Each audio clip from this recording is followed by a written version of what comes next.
নমস্কার সকলকে। আমি এখন আছি শামসি এসবিআই ব্যাংকে। তো এসবিআই ব্যাংকে আমার এক বন্ধুর আর কি ক্রেডিট কার্ডের মাধ্যমে বলবো না, ক্রেডিট কার্ডের নাম করে কিভাবে প্রতারণা হয়েছে সেই ব্যাপারটা আজকে বলছি।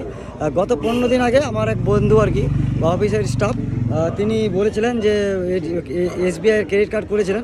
এবার ক্রেডিট কার্ডটা ও কোনো কারণে চালু করেনি, তার জন্য বারবার ওকে ফ্রডের মানে যারা ফ্রড করে তারা বিভিন্ন ধরনের ফোন করছিল। আর গতকাল তাকে বিভিন্ন রকম মানে তথ্য চাওয়া হয়। তিনি রবিবার থাকা সত্ত্বেও ভুল করে তার এটিএমের সমস্ত পিন সব কিছু শেয়ার করে দেয়, এবং তার অ্যাকাউন্টের ব্যালেন্স ছিল একসময় 1,82,043 টাকা, আর টোটাল 1,23,000 টাকা সেখান থেকে তারা ডেবিট করে নিয়ে এই 58,000 টাকা ক্লোজিং ব্যালেন্স থাকে। আমরা এই মুহূর্তে জাস্ট কমপ্লেনটা লঞ্চ করলাম শামসি এসবিআই ব্যাংকে।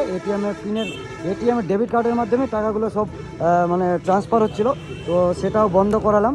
তো যদিও আমি বলবো যে ভুলটা দাদারই ছিল, যে এটিএমের পিন শেয়ার করে দিয়েছিল, সব কিছু শেয়ার করে দিয়েছিল।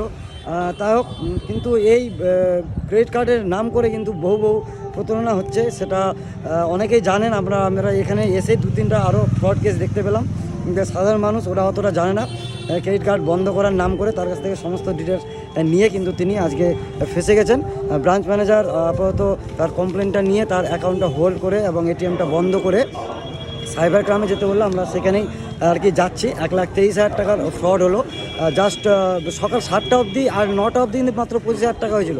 তারপরে তাকে জাস্ট মানে ব্যাংক খুলবে আর কি 9:50 থেকে 10টার মধ্যে, কিন্তু বাকি 1 লাখ টাকাটা দুবার যেরকম দেখা যাচ্ছে এখানে বড় ট্রানজ্যাকশান একটা 50,000 হয়েছে।